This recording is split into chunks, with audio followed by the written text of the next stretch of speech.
Okay, thanks. Toda.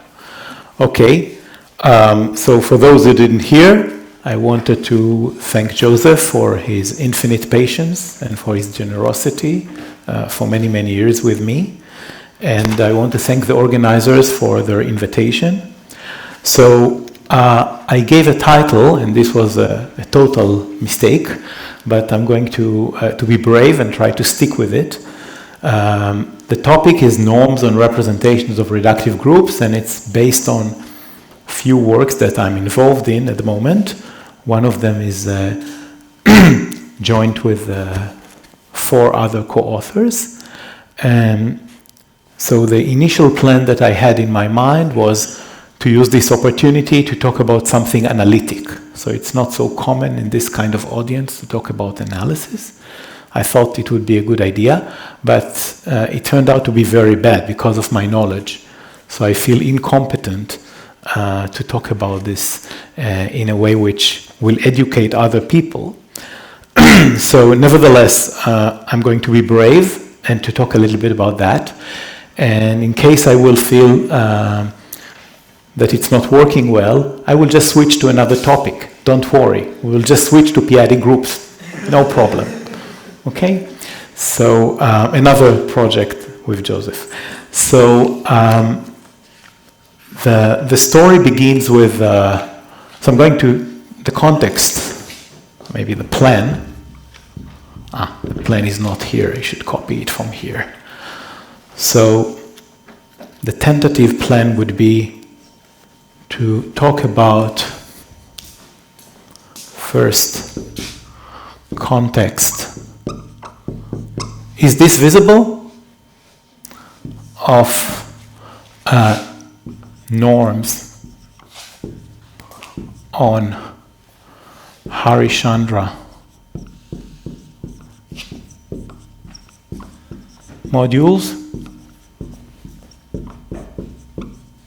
So I will just give some general perspective on this question, how you put norms on Harish-Chandra modules. And then I will formulate basically a few new questions. Sorry about that. So there will be few results, but mainly there are questions. So we just don't know too much. Okay, so I want to push this up and to begin from the very beginning. So I'll use this to begin the notation.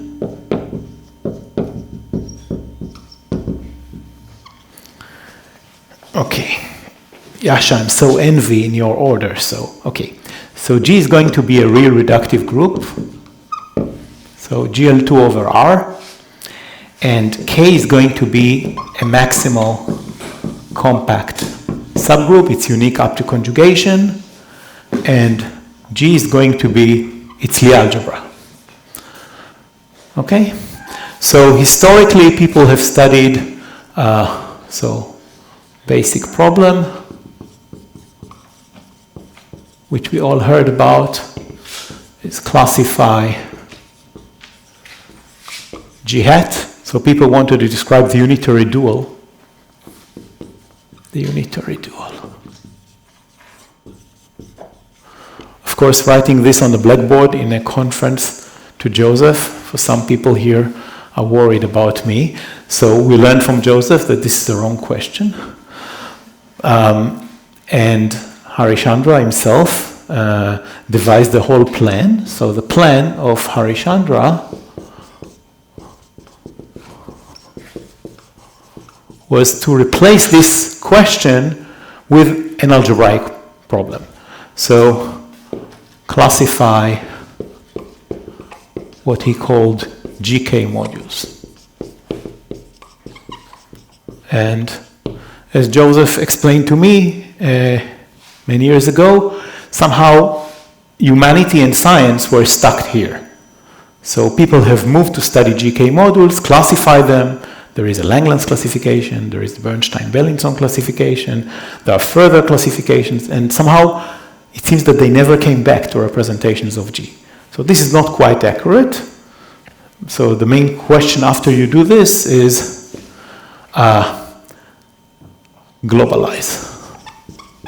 So let me a little bit elaborate on what I'm referring here. I assume again that most people know what I'm talking about. So if pi E is a representation of G, then this Harish-Chandra construction creates a new object. It creates a vector space B which consists of the k-finite vectors in the representation E. So notice I don't really say what a representation of G is, and I didn't say that E is a locally convex topological vector space. So you can color this sort of as you wish. I mean, it could be Frechet, it could be Banach. You can have choices here. But no matter how you look at it, you have a concept of what is a k-finite vector. These are vectors that, using the maximal compact subgroup, they generate a finite dimensional vector space inside of E. So this is the collections of vector in V. In E. So that span KV is finite dimensional.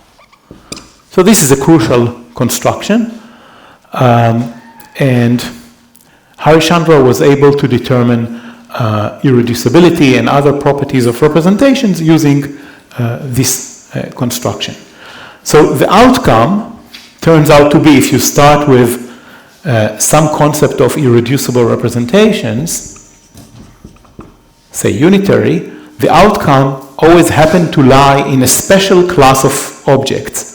So the attributes that people usually use for that is GK modules. So this means that on this vector space there is an honest-to-God action of the group K and an additional action of the Lie algebra of G, which is derived from it. And there are some easy-to-figure-out compatibilities between these two actions. And Harish-Chandra's discovery is that these are not random GK modules, rather they are admissible. So the name which usually people use today is Harish-Chandra modules, and you can define them abstractly. So there are GK modules that are admissible, where admissibility is a certain property of the vector space with respect to its restriction to K. Namely, if you fix a representation of K which is irreducible and you look how many times it occurs in V, it will be finite dimensional. So formally, for every tau in ear K, home K from tau to V is finite dimensional. Again, this is not the best definition. A better definition to think about these objects algebraically is to think about them as U of G modules that are finitely generated, and additionally, they are Z-finite with respect to the Harish-Chandra center. This is a better definition, and you see it also in the p-adic case. So you can use the definition in both contexts. So anyway, this is the basic construction of Harish-Chandra, which moved representation theory, I assume, in the 50s until essentially the 90s, maybe the end of the 80s, and people have studied Harish-Chandra modules. And in... What? Did they state any statement? We are just thinking about something. We don't state any statement. You will not see here a formal statement, except of the new ones that I'm going to formulate as accurately as I can, because they are probably wrong. But known theorems you Google or ask ChatGPT.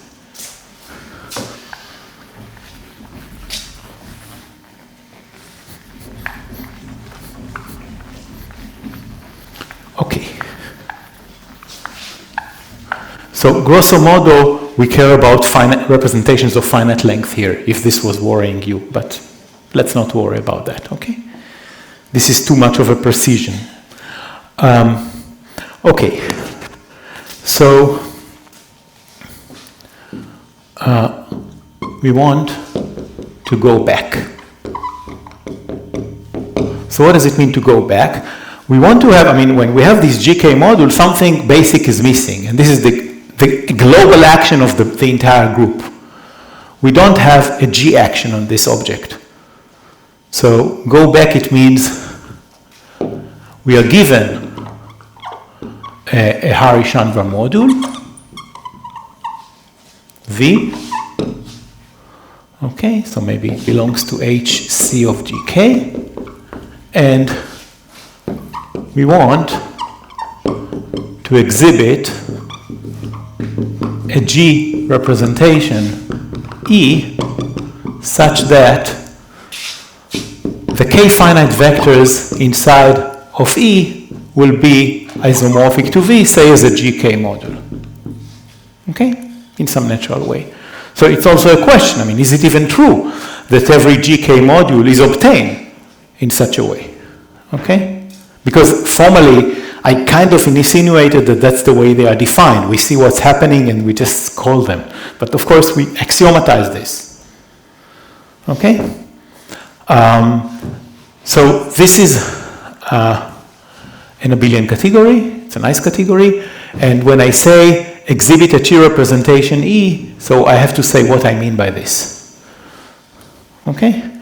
So before formulating what was discovered by Casselman-Wallach, I just want to give some more formal definition.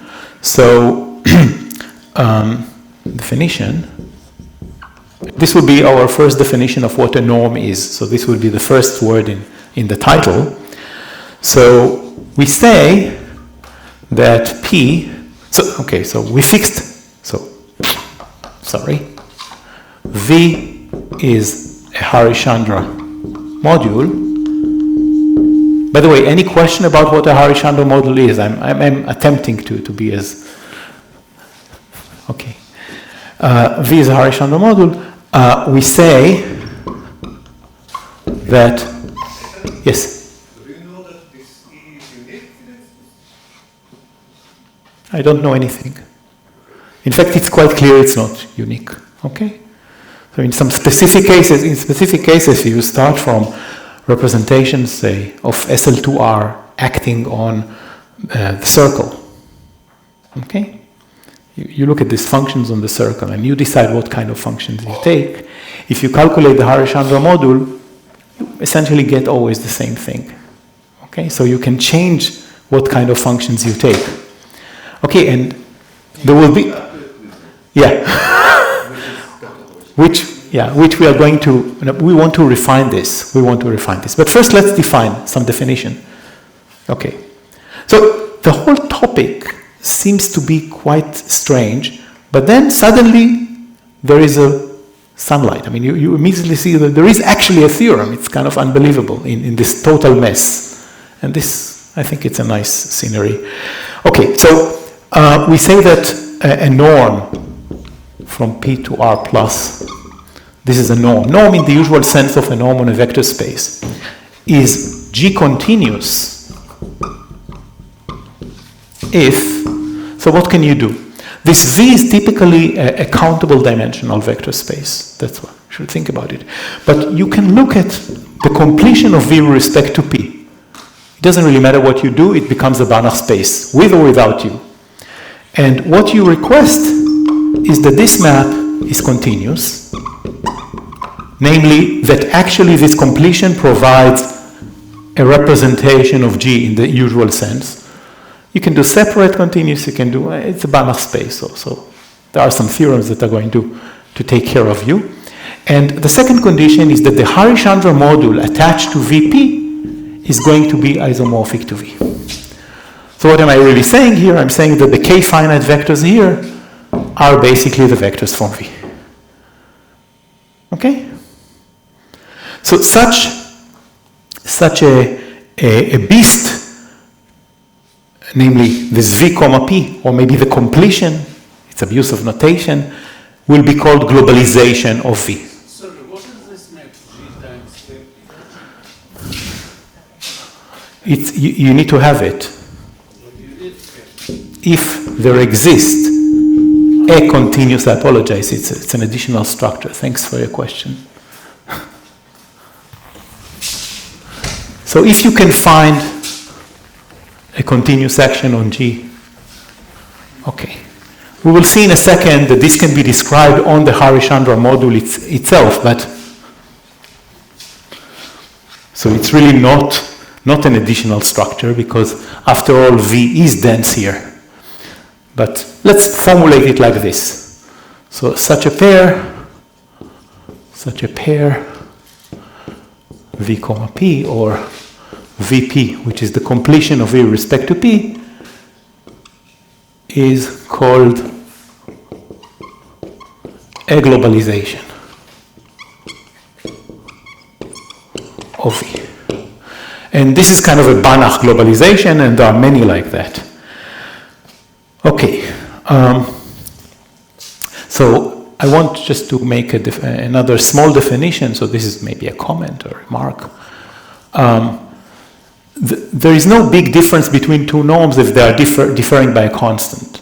So I will say that P is less than or equal than Q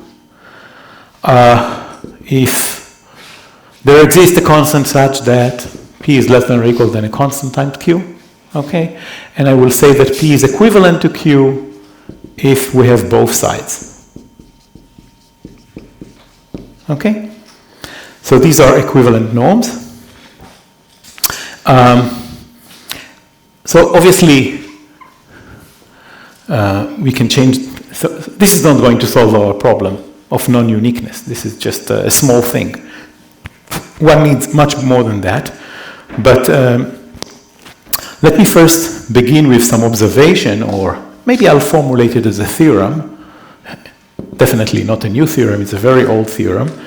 And this says that every irreducible Harish-Chandra module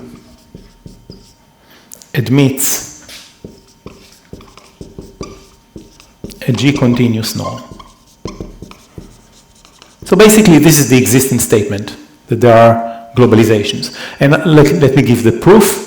So basically, the theorem, a proof, I believe a proof, a theorem due to Casselman is that irreducible Harish-Chandra modules can be embedded into principal series representation. So induced Harish-Chandra induction, as was explained in Yasha's lecture, but in a much more down-to-earth manner. So this means that you can realize the module V as k-finite vectors in a certain induced representation from a parabolic, from a minimal parabolic, really. So the proof goes like this, just to give you some flavor of what's going on. So the first step is you put V inside of I, where I is an induced representation from parabolic of a finite dimensional representation. And here you have to take the k-finite vectors. Okay? Yes. And then you can just put here a norm, because these are sections, and you can decide that you take a Hilbert norm here on K. So you can think about it as sections on K mod K intersection P from a certain, this is already taken, from some W sigma. This is the space on which sigma is realized. It's a finite dimensional space.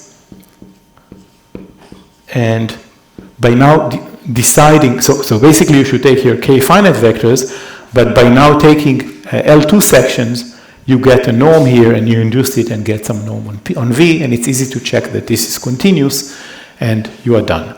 This is a very complicated proof. You don't notice it because we have used this magnificent theorem saying that you can actually embed your representation into induced representation. If you know anything about p-adic groups, you know this. It's not going to work. With the subquotient theorem, of course. And it was actually proven before the subquotient theorem by someone else, I think by Lopovsky. Okay, so there are other proofs, that's true. And anyway, this is a basic result. And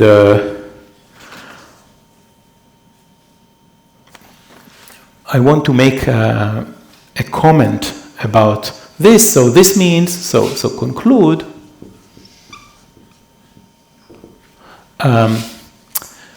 given a vector v in v and v tilde in v tilde, I didn't define what this is. This is the contra-gradient representation. I'm going to say something on that in a second.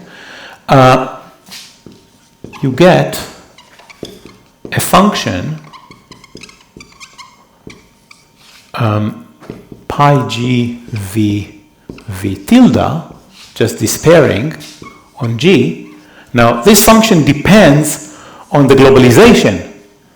So pi here is a globalization of your Harish-Chandra module, but in fact, it is a theorem, not so, well, it is a theorem, that this function is analytic, and since the derivatives near one of this function are controlled by the GK structure, it means that this function is not dependent on your globalization. So in some sense, you can actually reverse engineer this, and that's in some sense what Casselman is doing, and construct your globalization using this. These important functions are called matrix coefficients. Many of the results I'm going to report about are related to bounds on matrix coefficients. So I'm going to say all kind of nice words, but in the end, it's going to be about these functions. Okay? So that's the reason I wanted to put them in the forefront immediately. Okay.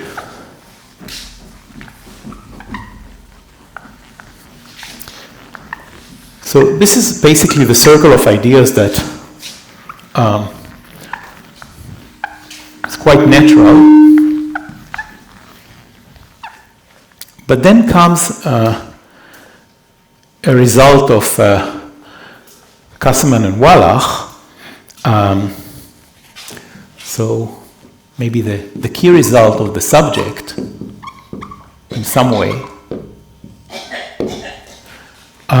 So you start with a Harish-Chandra module. So you have three layers. This is a Harish-Chandra module. So this is some kind of an algebraic object. You can study it.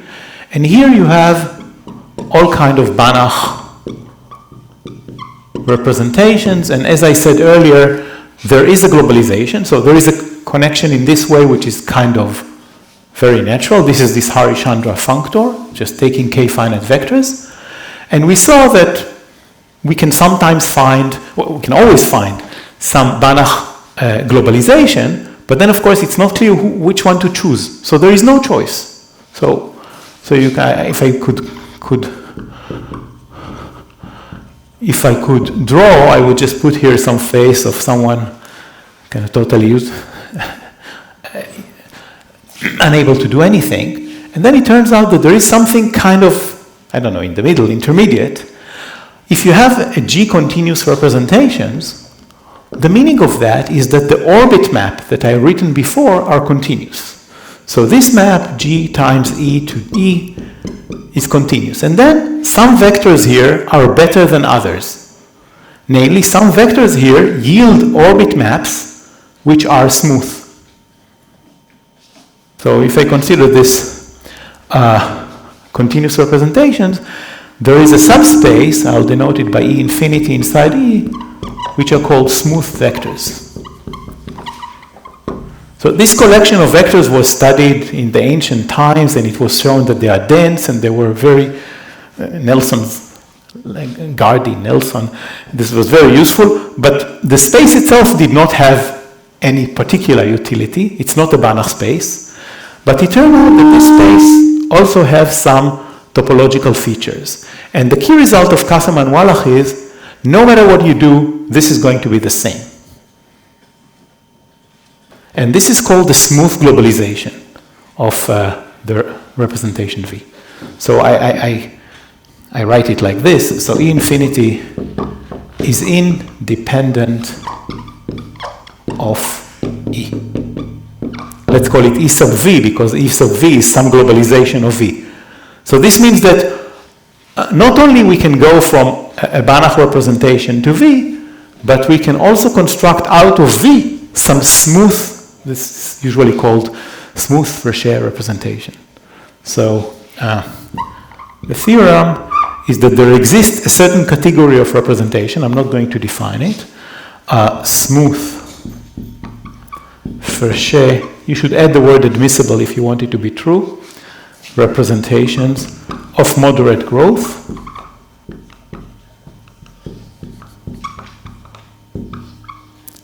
Maybe I write admissible.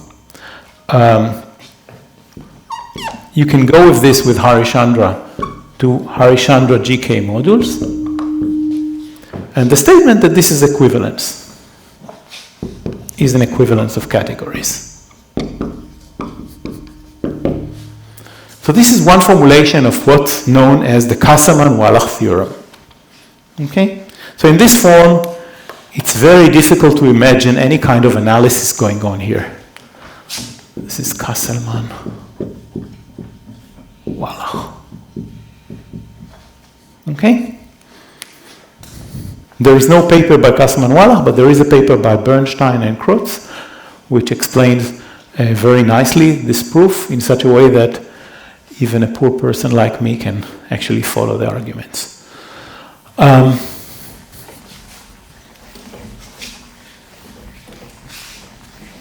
Or at least think that he can follow the argument. Okay. Now, what I want to do now is to introduce another language where this theorem is formulated using the language of norms. So I think this was envisioned by Joseph, and it's written in this paper by Bernstein with Bernhard Krotz. So there are a few formulations of this theorem, and reformulation in terms of norms. And this in some way will lead to the kind of questions we want to study. So do I have anything reasonable on this? Probably.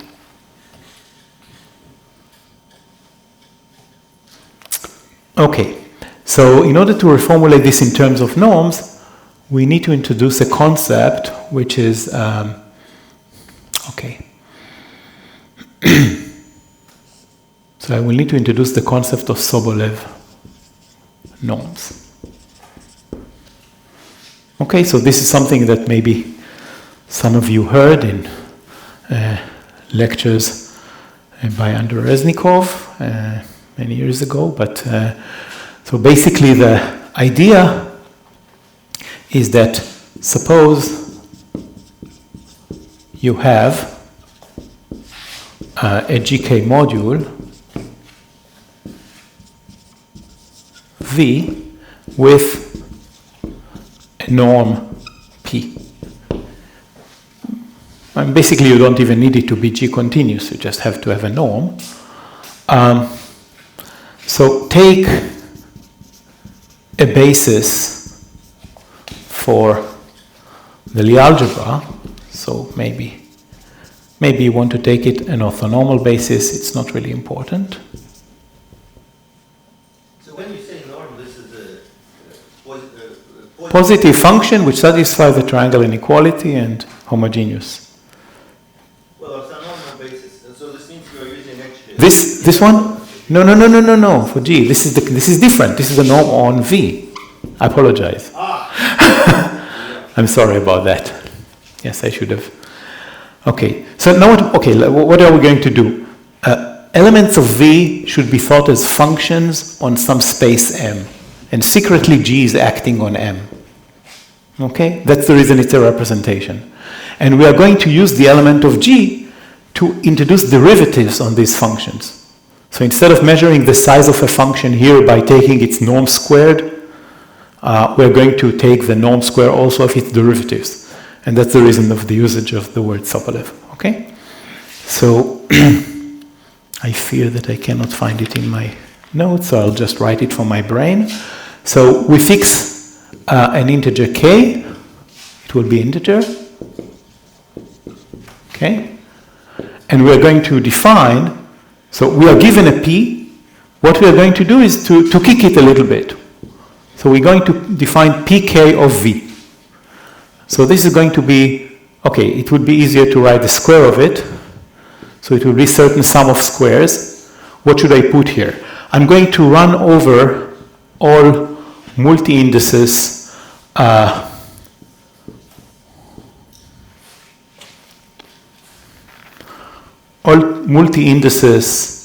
I don't know, n to some power, whose total sum is less than or equal than k. K is going to be some index here. And I'm going to write here P of, let's call this x sub I acting on V squared. I think it's okay. So I just have to say what x sub I is, and you can guess what it is. If I is I1 up to IS, then I basically write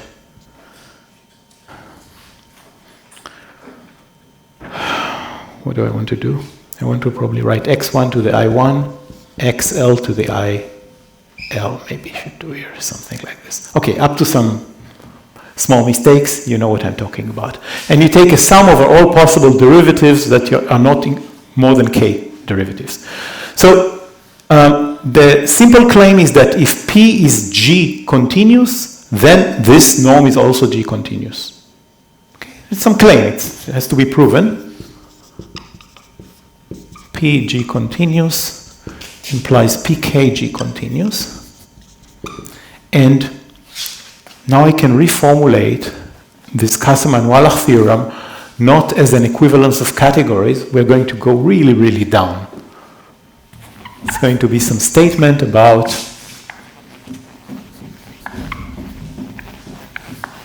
norms and the Sobolev norms, Sobolev shifts.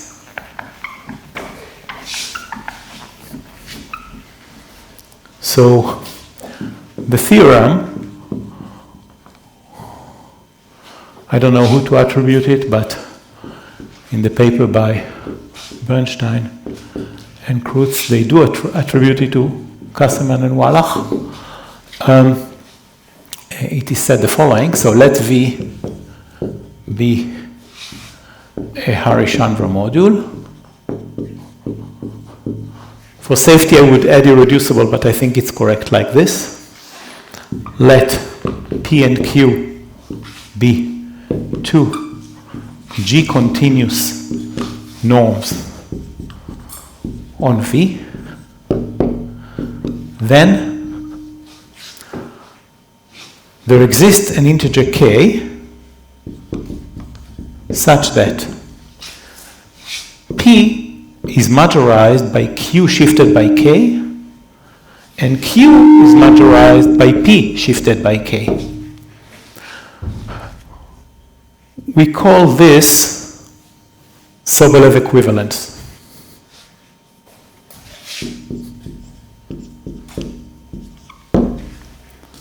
In short, any two norms, G-continuous norms on a Harish-Chandra module are Sobolev equivalents. Okay? So that's some reformulation of Casselman-Wallach.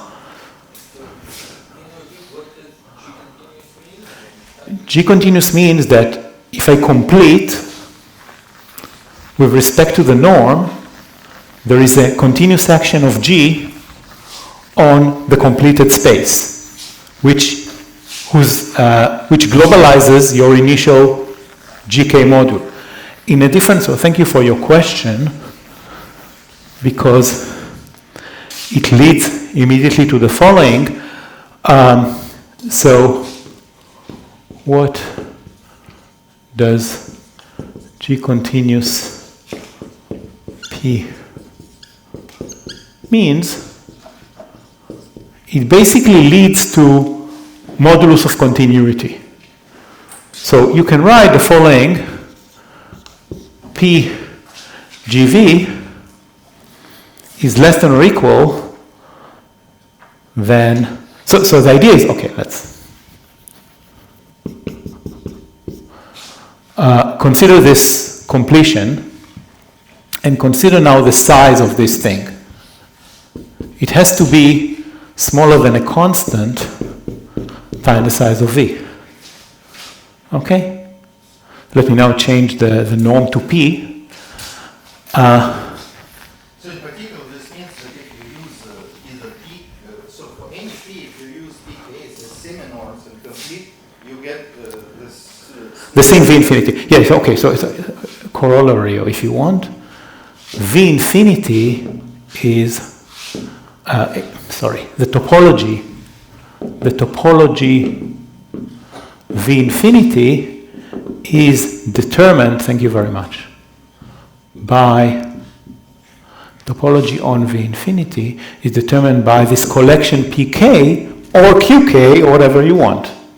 So this is kind of in line with what I said orally before, that V infinity is really an afterthought of V. It's a consequence. You can complete P, get some PK, and then completions with respect to PK, which are PK will form a descending sequence of spaces whose intersection is V infinity, exactly. Correct. In general, it's not obvious if you have, so that you have a G-continuous norm, yes? This was the first theorem I formulated, and that's the reason I call it the theorem. Usually people don't even mention it. You formulated there is a globalization for Sheffer. No. I said that there exists a Hilbert continuous norm. I said I worked in Banach context but it's of course better. Okay?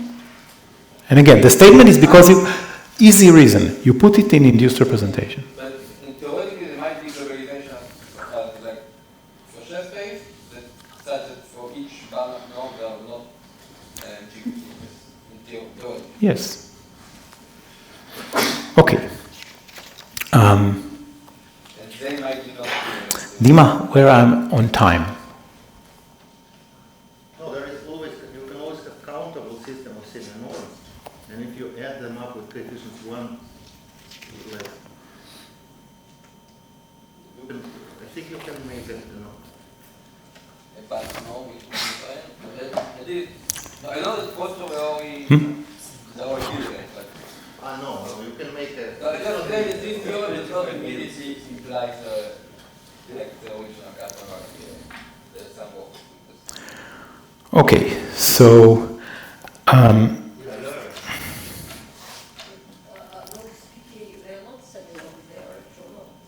They're norms, yes, but for the infinity, they are non-complete. even P. Okay. So what I want to say is something about this P. So as I said, if I have V, which is a Harish-Chandra module, then there is a natural duality. So we have some algebraic dual, and we can look in the k-finite vectors, and this gives us a new GK module, which is called the contagradient.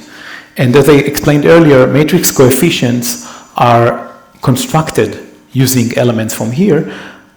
In particular, something which, and of course this is kind of nicely behaved duality, V tilde tilde is equal to V. This is because of admissibility. Another nice thing that's happening is that from a norm on V, we can construct a norm on V tilde by just doing something very simple. We consider the supremum of LV on all vectors which are in the unit ball of the vector of the space V. Okay, so it's not so difficult. It's actually easy to see that this is well defined. Namely, this is really finite. So L is really bounded with respect to P, as long as it's k finite. Here L is a k finite. L is k finite. Okay, so it's really well defined. And in fact, this is also a continuous norm. If P was a continuous norm. Okay, so also a G continuous norm. And now I want to go and define the problems that introduce some problems which look very nasty on first sight. So, as I said, what does it mean that this is a G continuous norm? like with continuous functions, if you have a continuous function, you have a modulus. Similarly here, using this kind of thought, you can introduce the following function on G. So, again, let me repeat what I'm saying here. Given okay, we try to classify norms. How to do it? It's not clear. So one invariant that can be attached to the norm is a function on G, which we defined as follows. WP of G is equal to the supremum of PGV, where V runs over all vectors in the unit ball. This is clearly some kind of continuity measure. So this function, it's easy to see that it is a weight. What does that mean? I need to define what a weight is. So this is... So this is norm of the operator defined by G. Exactly. That's what I earlier wrote, that it's bounded. And so this is basically the continuity. So it is a weight in the following sense. It's a function on G which satisfies two properties. Let's call it W1. This means that W is locally bounded. And W2, W is submultiplicative. Submultiplicative. So W of GH less than or equal WG plus times WH. Okay? And now we can try to bundle norms according to the W's that they belong to. So in some sense, we consider the space of all weights, and then we consider a fiber over one weight. What norms live over a particular weight? So we have weights of G. This is the space of these functions. So function on G satisfying W1 and W2. I'm not serious about classifying this class of functions, but we can imagine functions like that. For example, we take a matrix element and maybe we write it in Cartan decomposition and use the A part, put some size on the A part, maybe to some power. Okay? So, okay, we need a logarithm. Okay, this is kind of clear what we want to do. So what is this W1? W is some function. Oh, this is not W1, this is WP. I basically explained that every continuous G... W1 is locally bounded. bound. Just locally bounded. Okay. So now I want to consider basically norms on V. So I fix V and consider this space of norms with respect to specific weight. And assume that this is non-empty. The main claim that maybe if you want a discovery, it was said in the first lecture today, micro-discovery. So micro-discovery.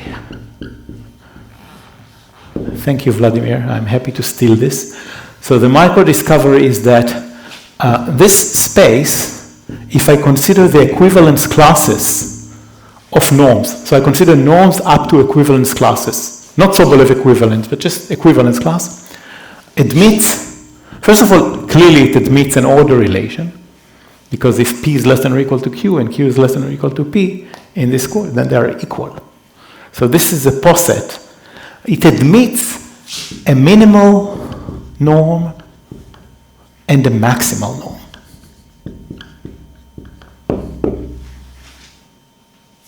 Okay, so this is kind of a micro-discovery. Not so difficult to prove, but I think it's definitely surprising. Maybe just for the sake of clarity, I'll just write the proof. So proof. So fix some subset in V tilde, which is compact inside a finite dimensional space. What are you talking about? So V tilde is finitely generated. Take these guys and generate a vector space there and take a compact subset there. So compact in finite dimensional.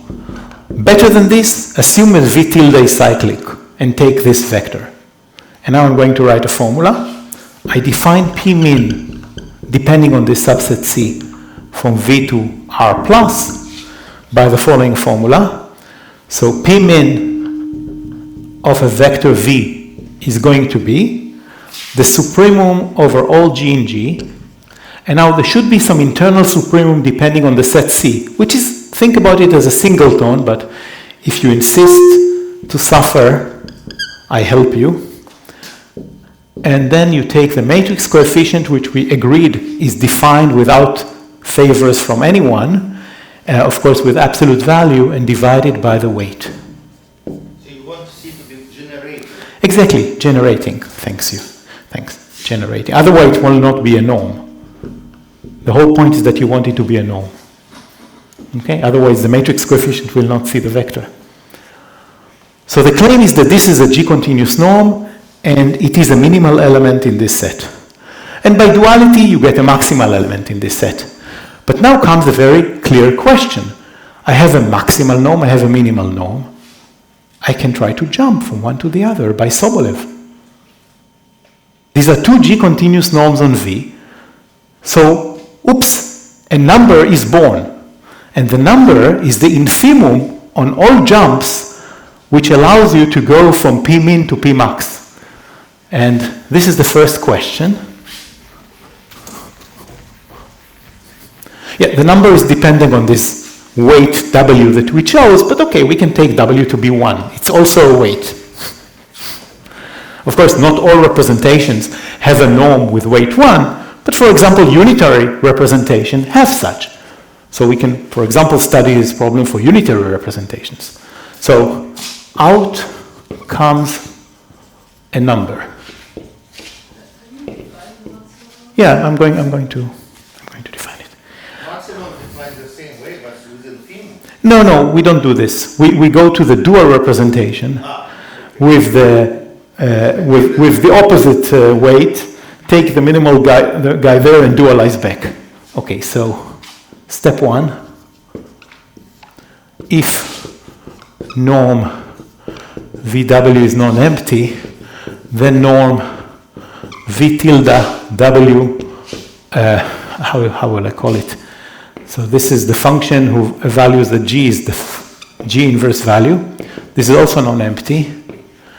And this get P min and P max. And, okay, I didn't say it, but obviously they are unique. Okay? The construction was depending on C. But it's easy to see that they are really unique. And step 2, and this is slightly cheating because I did not introduce the correct Sobolev norms. What does V tilde? V tilde is the counter-gradient representation. So if P is a norm here, then P tilde is going to be a norm with respect to this guy. So it's non-empty, it also has a minimal element. Take its tilde, it's the maximal guy. Okay, so we get P min and P max both on V. Okay? And both G continuous. Not just G continuous, we know the continuity.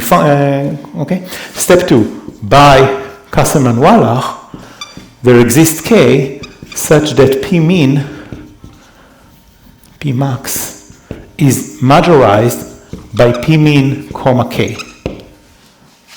Okay? Now, there is a refinement of these Sobolev norms. It's a bit of a pain to define them. So one can define a fractional version. So we call it PS. This is fractional Sobolev norms. It is not so fun, but we couldn't construct what we wanted. So we constructed 3 different classes of Sobolev norms, and we could compare them enough in order to make sense of the following formula. So the formula is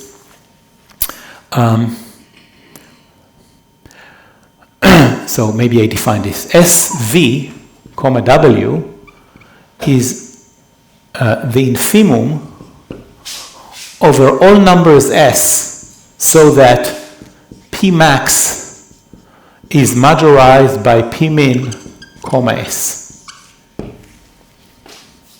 So this is an invariant. And now I'm going to tell you a little bit about what we discovered. Yes? You define Sobolev norms sort of based on L2 norms, but you could take any P with self 2. And this seems like it can't change this invariant, but vectors is so well defined and independent of everything. This is well defined. I don't know what is so well defined. If you refer to canonical, I didn't say this word. I mean, you see a W here. Okay? What you can do in order to make it more canonical is to stick here WV. Because basically a representation knows about its weight. No, I'm asking about the norm field itself. Asking about how to start Sobolev norms out of the norm. I didn't explain that, but I will explain to you if you would want. Okay? Basically using the K-types and taking powers of the size on each K-type separately. Okay? Is it always a fictional number? No, not at all. Not at all. Okay. So let me give you one theorem as a sample results. Sample results. And unfortunately, I mean, to be honest, like Itai said, we actually didn't define what P min S is. I define it only for integer number. I just don't want to take another 15 minutes about that. I really enjoyed it, but I prefer to have some theorem on the blackboard. So maybe all these theorems should be with a star. It's, how do you say, work in progress. New mistakes all the time. What? Pre-theorem, quasi-theorem, quasi-theorem. If you invert all kind of things, it becomes a theorem. Okay, so let V be a unitarizable Harish-Chandra module. Just for simplicity, let's assume irreducible. Okay, let Q be the unitary norm. Being a unitarizable guy, it means that it has a unitary norm, some kind of well-defined. Then, in okay, I'll write something, and then in a second I will explain it. The distance between this unitary norm and the minimal norm, a formula for which I have given before, is equal to the distance between the unitary norm and the maximal norm. Now, this minimal norm and maximal norm are with respect to the weight 1. Okay? So what's going on here? What is this D? So you see, after I've defined this S, this tells me how much I have to jump from one norm to another, but then it's quite clear. I can symmetrize this and define a distance. It's really not a distance, it's a it turns out that you can have a distance which is 0, although the two things are different. But this equality is happening in this semi-metric space, which is norms on V with respect to the weight 1, and the distance function D, which I did not write on the blackboard, but it basically goes like this. dp p prime is, should I take this maximum or the infimum? This infimum, minimum, yes? Minimum between D goes from P to P prime, and D goes from P prime to P, where this symbol D goes to is basically this S. Okay? Okay, the S is for the maximal. I don't understand what do you mean by symmetry. The P minimum is less than No. But here now you take just any two norms. You are living in some space. It has two distinguished points. This is in some sense the diameter of our metric space. It's what the statement is that this metric space has a finite diameter.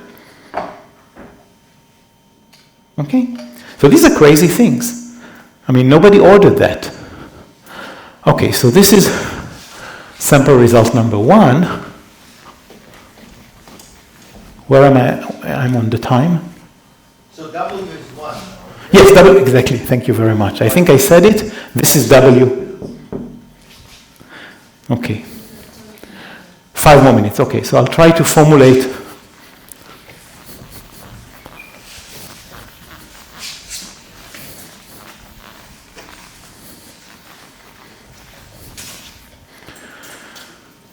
Let me see if I.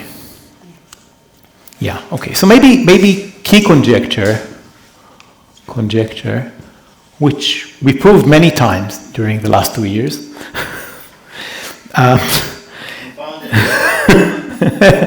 It's a key. The key conjecture, yes. So I'll formulate it very, very briefly, although this is not very lucid formulation. So this means the following. Suppose you run over all irreducible Harish-Chandra GK modules, and you run for every representation with the correct weight. I will explain what that means in a second. Then we believe that this supremum is uniformly bounded. Okay? So, what do we have about that? So, theorem, which I believe is okay. If you do the supremum over the discrete series Harish-Chandra module, you know when it is in discrete series, then this is bounded. But can you prove this for SL2R? Yes, so for SL2R, let me be careful here. I'll write double star because we are depending on a lower bound on the hypergeometric function near 1 when the variables A, B, and C are running to infinity in some way. So I don't know if our proof is correct, but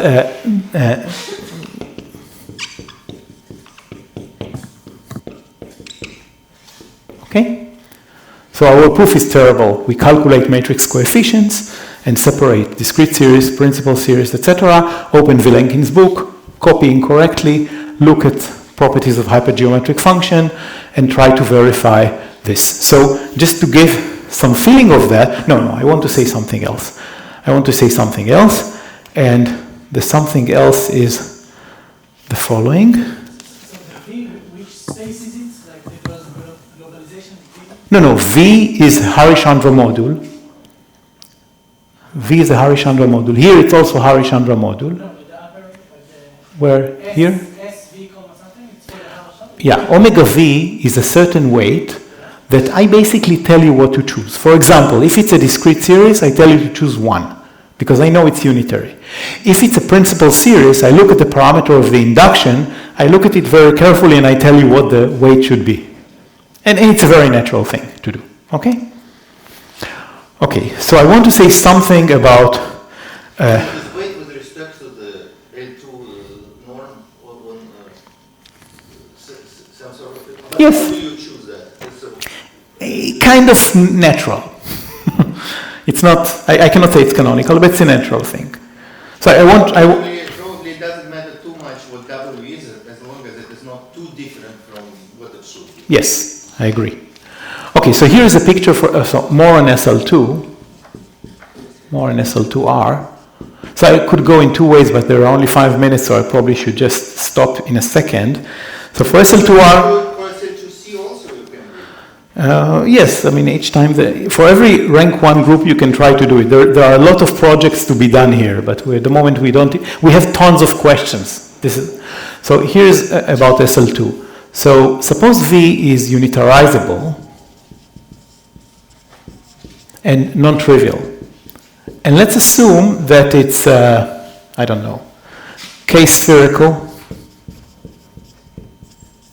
And additionally, it's gamma automorphic. Gamma is some discrete subgroup in SL2R, and gamma is assumed to be co-compact in order to use the result of Andrei-Reznikov that we understood. I'm sure he has them also for non-co-compact, but that's the one we understood. then we can make pictures of the following. We have P min, we have P max, we have Q unitary.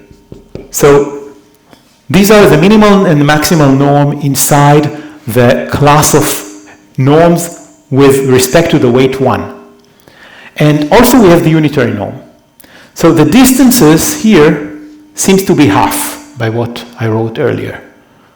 I wrote that they're equal, but they seem to be half. And now there is another norm, Q. Sorry, let's call it P. P automorphic. So this norm can be obtained by embedding, I don't have time to write it.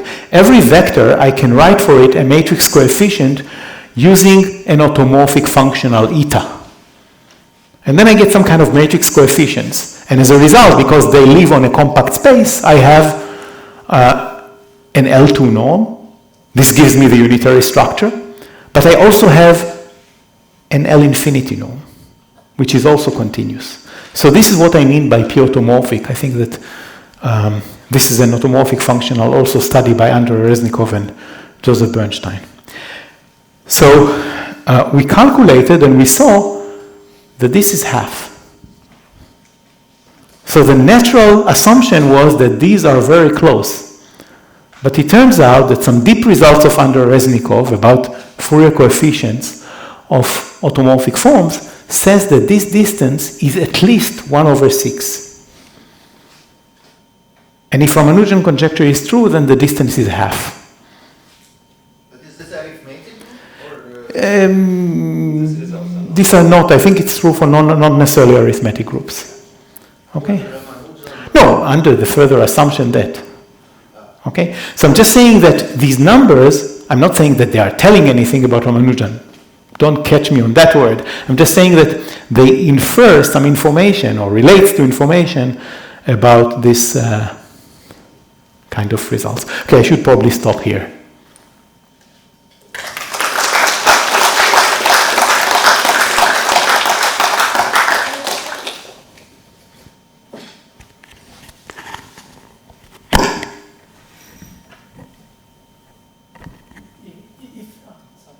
If you consider like family distribution, like principal series with different parameters, you get something interesting about this invariant as it varies over this family? Like something. It's a fantastic question. So at the moment, our calculation seems to say that in the case of principal series, they're just constant. We don't learn anything. What's interesting is if you take stupid representations like finite dimensional, then this growth of the norm, the representation, exactly picks up the highest weight. So in that case, it injects the weight or the norm tells you everything about the representation. But in the other cases, it doesn't. Again, we calculated only for SL2, we tried to do all kinds of calculations for principal series for other groups. It's not good. So what do you mean? The weight, the best, like, you can ask what is the slowest growth of weight at infinity in some directions. And this tells you weight of the representation. I said that if you start from a finite dimensional representation, you ask yourself about what kind of weights the norm has. Yes. Then you can recover the representation. But it's not a smart thing to say, but you just say that in this case, these weights have some information. But as I mentioned, if you go over other families, we don't see this kind of phenomenon. So No, but my question was, it's not very sensitive to the representation. That's what it seems. No, but my question is this. So suppose you take a representation which is not unitary, infinite dimensional, for non-compact group, like SL2. Then you might ask, how fast does the weight have to grow at infinity in some directions? And so, can this answer this question for, if I give you a representation, can we say what is the minimal growth of the weight at infinity? Given a representation, all these calculations amount to calculating decay or lower bounds on matrix coefficients. So if you can control that, you win the game. The point is that calculations beyond SL2 can calculation for SL2 are non-trivial, and calculation beyond SL2, I don't believe. So I'm not for saying example, it's is it true that if a representation has a norm as bounded way, then it is unitary? I don't know to prove it, but it's probably correct. Yeah, it is But very for the reasonable. complementary series, it's not going to be For temperate, for temperate, it's probably correct. No, for complementary series, it's unitary. Unitary. Matrix equations behave differently. No, but I mean weight is a norm, right? It's a norm, so you have put a Hilbert norm, and then your elements of the group act by bounded operators. Yes.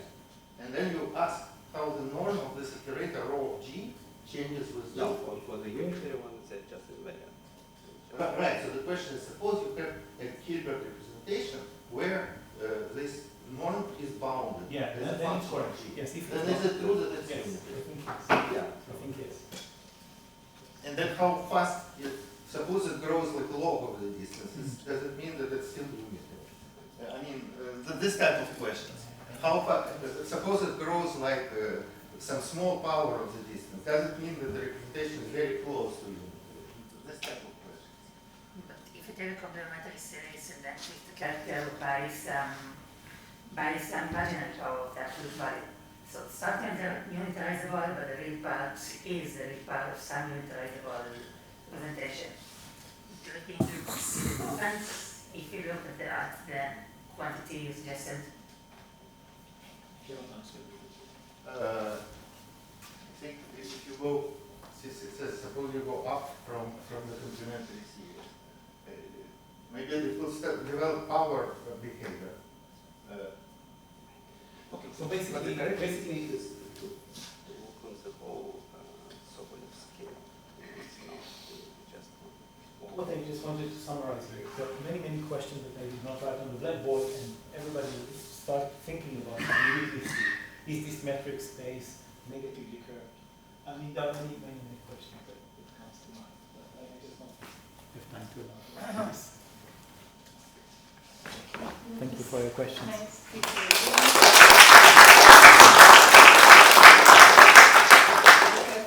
For half an hour. We meet at 5 sharp. Who is the next? Sasha. We need the blackboard, Sasha. We already prepared, ChatGPT prepared for this slide.